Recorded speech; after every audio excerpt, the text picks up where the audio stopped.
Lots to talk about on this Thursday evening edition of Weather for Weather Geeks. We're, of course, going to talk about today's snow, the weekend forecast, but just in case you did not tune in last evening, I wanted to quickly talk about, the fact that we flipped the calendar to April and what we can expect as far as our average temperatures in the rest of meteorological spring, and specifically what the month of April may have in store for us, temperature and precipitation-wise. Our average high on the first day of April, 53 degrees, but by the end of the month, our average high is in the mid-60s. Much like March, it's a month that we see rapid changes, a rapid increase in daylight and a rapid increase in our climatological averages. Yesterday, the Climate Prediction Center did put out their April outlook, and I do think that it's pretty reasonable, showing a odds tilting in favor of a warmer than average month pretty much everywhere from the Rockies on east. Now, of course, this never means that every single day will be warmer than average, but when we look at the month as a whole, at the end of the month, it should come out in the wash as warmer than average, but there's not as strong of a signal precipitation-wise.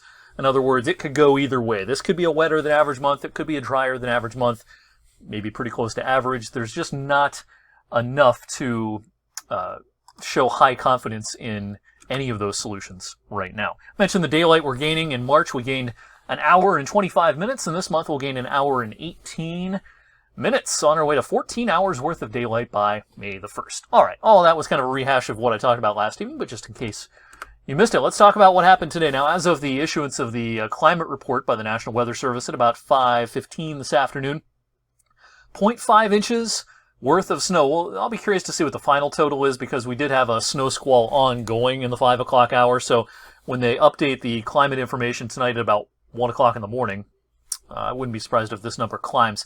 Keep in mind we had 0.1 in all of March, and that was on the first day of March. So we had 5 times as much snow at least today than we had during the month of March. That 40 for the high today, pretty deceptive, because of course that was right after midnight. We had temperatures mostly in the upper 20s and lower 30s. Cool time lapse to show you this evening. We're looking north from our tower camera here in Youngstown, and you're going to see the snow squall coming towards the camera.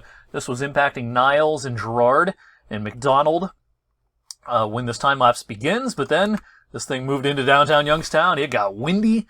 It snowed pretty heavily for about 10 or 15 minutes. Now, this did stick to some surfaces, even some paved surfaces, but even in areas that got a little candy coating, at 5 o'clock, we're still a few hours from sunset, and that incoming solar radiation on April 1st took care of it in a pretty big hurry. But again, some candy coatings did occur with that. Some higher totals certainly today, off to our north and to our northwest with the snow, especially this morning. We had some big beefy snow squalls this morning, mostly around and just south of Cleveland. So Sagamore Hills a few inches, Chagrin Falls a few inches, North Royalton had at least a few inches. I saw some higher amounts in some of these southern suburbs of Cleveland, southern Cuyahoga County earlier on today. So those snow squalls really meant some business earlier on. The lake water temperatures in the upper 30s and lower 40s, but the air aloft, a few thousand feet above our heads, was very cold by early April standards. All right, the last of our snow squalls, as of this recording at 6:28, moving across the Elwood City area in southeastern Lawrence County, exiting the East Liverpool area, heading over towards Ohioville and Beaver County, PA, and this will move through Pittsburgh here during the second half of the 6 o'clock hour. But our television viewing area is just about done with any impactful snow for tonight, and maybe for the season, we'll see.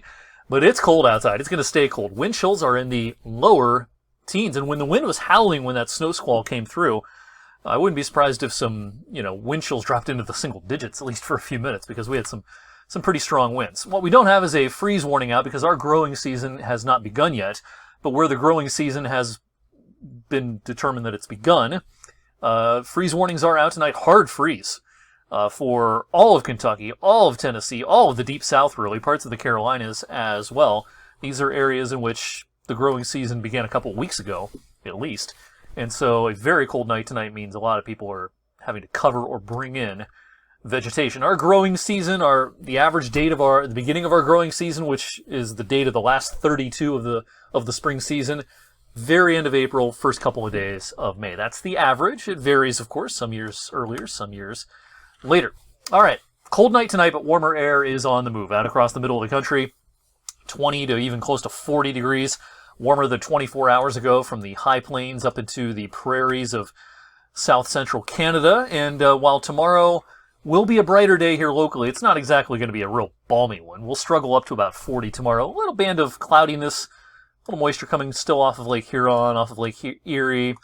That band of cloudiness might stick around for a time in the morning, and especially to the west of Youngstown. But I think the afternoon will be bright and sunny, crystal clear then for tomorrow evening. We'll have some clouds on Saturday thanks to this warm front. We'll call it a partly sunny sky on Saturday. But as high pressure slips off to our south and that warm front pushes in, the wind direction changes to a warmer wind direction, so a much more seasonable day coming our way on Saturday. And this front will come through with little or no fanfare on Sunday. In fact, very pleasant Easter Sunday coming up. Much like last year, we'll find afternoon temperatures making their way into the mid-60s. Sunrise services Sunday morning, lower 40s will be the rule. Again, mid-60s in the afternoon, about 10 to as much as 11 degrees warmer than the average on Easter Sunday. All right, what about the longer range? This is where we've been over the last 2 weeks, largely above average, of course, with the exception of today. But as we go forward through the next 10 days, we'll climb out of the rut that we're in by the weekend, and then we're going to stay above average, it looks like, for most of next week. I think we've got some upper 60s and lower 70s in our future for midweek, and some of the model trends today were quite a bit warmer for midweek. Some of the models were even advertising mid-70s for the middle of next week. So we'll see if those trends continue, but we're going to say goodbye to the kind of weather that we had today and that we'll have tonight and tomorrow. And maybe this kind of weather won't return until next fall. I'm still not ready to pull the plug on snow just yet for our area. It's only April 1st. This is Northeast Ohio and Western PA, and last year it snowed on like May the 9th or 10th. So I wouldn't put money on it, but after today, nothing in the foreseeable future of the frozen variety. All right, thanks for checking out Weather for Weather Geeks tonight. Enjoy the rest of your Thursday night, and I'll see you back here on Friday.